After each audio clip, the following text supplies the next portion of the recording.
Kautusang palakasin pa ang immigration presence sa Siargao. Ating tatalakayin kasama po si Ginoong Melvin Mabulang, ang Deputy Spokesperson ng Bureau of Immigration. Sir Melvin, magandang tanghali po sa inyo. Magandang tanghali po. Asik, magandang tanghali po, Sir Joshua. Yes, Sir Melvin, ano po yung pangunahing layunin ng pakikipagpulong ng Bureau of Immigration sa mga lokal na opisyal at law enforcement agencies kaugnay ng mga issue sa Siargao? And ano po yung mga nakarating na mga ulat sa inyo?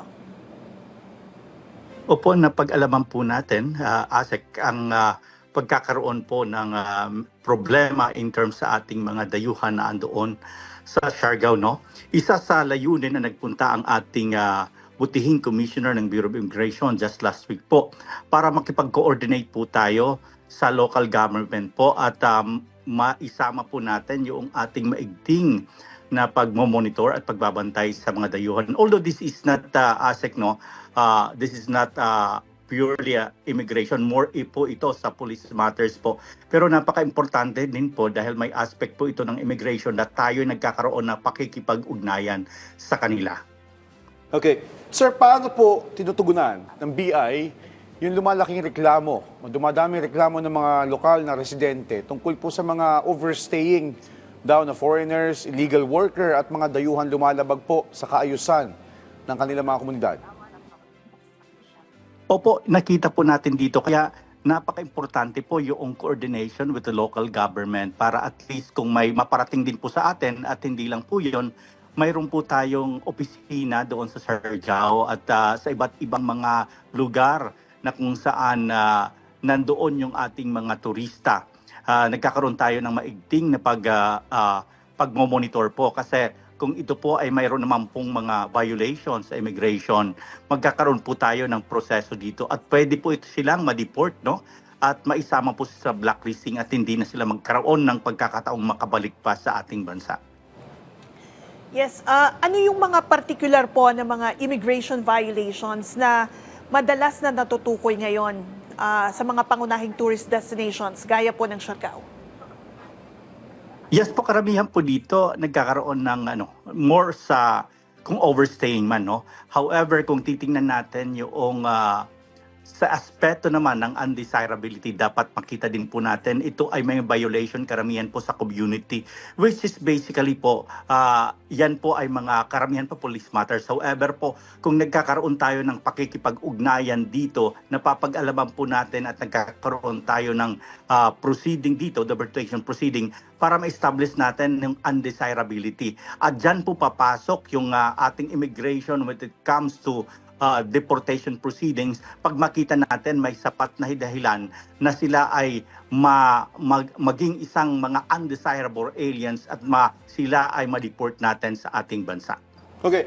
Sir, pakipaliwanag po, ano po yung magiging proseso po ng BI laban po sa mga dayuhan? Mapapatunayan po na ito nga po ng-aabuso, ng gugulo, illegal work, environmental violations at iba pang paglabag sa batas, particular po dito sa Siargao. Opo, Sir Joshua, yan po ang tinitingnan natin. Pag makuha natin yung mga pangalan ng mga dayuhan, ating pong titingnan ano po yung kanilang immigration status po, no? Kung makita naman natin may violation, mas madali po, no? Pero pag makita din po natin kung sila ay may mga reklamo mula sa ating community, lalo pa sa local government unit, pwede pong umandar yung pagproproseso na possibility na sila ay undesirable at sila ay mapatawan natin ng deportation at sila may mapasama po sa ating mga blacklist. Yan po ang tinitingnan po natin. Kaya napaka-importante po, Sir Joshua, na patuloy yung ating paigtingin po natin, yung pagkikipag-ugnayan po natin sa ating komunidad, sa ating local government unit. Yan po ang ginawa ng ating commissioner na nakipag-usap talaga ang ating commissioner doon sa mga opisyalis ng ating local government para malaman po natin baka itong mga foreigner na ito mayroon ng violation sa immigration law o di kaya kung may mga reklamo para magkaroon na po ng proceeding para sila po ay mapadeport sa ating bansa. Okay. Sir Melvin, just to clarify, especially po sa mga nakatutok sa atin ngayon sa Siargao, for these foreigners, even though they're not yet overstaying, as long as they're violating laws, they can be deported right away. Yes po, pwede kung may sapat na dahilan po, pwede silang mag-proceed po sa deportation case at mapareport po sila. Dahil hindi naman po dapat maabuso yung hospitality ng ating bansang Pilipinas, no?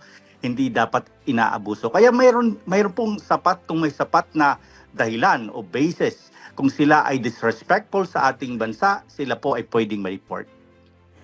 Yeah. Sir, maaari niyo po bang ipaliwanag kung papaano ang gagawin, no, ng ating pong pamahalaan para po mas mahigpit pa yung isinasagawa na natin na monitoring at enforcement laban nga sa mga dayuhang lumalabag sa batas habang pinapanatili pa rin natin yung magandang imahe ng Pilipinas bilang isang tourist destination? Yes po, opo, ASEC, no? Ang ginagawa po ng ating opisina, nagkakaroon tayo ng mas mahigpit, stronger coordination sa iba't ibang ahensya at ating local government para mayroon tayong reporting channels, no? Magkaroon tayo ng joint operations, tas information sharing para at least mas mabibilis po natin, maberipika. At pag naberipika po natin, alam naman po natin na tayo naman po ay hindi naman against the tourism, no? Dapat makita din po natin kung ito ang mga taong ito ay talagang sumusunod sa atin. They are very much welcome sa ating bansa. However po, ini-establish po nating direct reporting channels sa mga joint operations, sa mga information sharing at sa community-based monitoring, masasala po natin kung itong mga dayuhang ito naman po ay hindi karapat-dapat dito, sila po ay marapat na sila ay paalisin sa ating bansa. Okay. And with that, maraming salamat po sa inyong pagpapaliwanag, Sir Melvin, and of course, sa inyo pong oras. Ginoong Melvin Mabulak, ang Deputy Spokesperson ng Bureau of Immigration.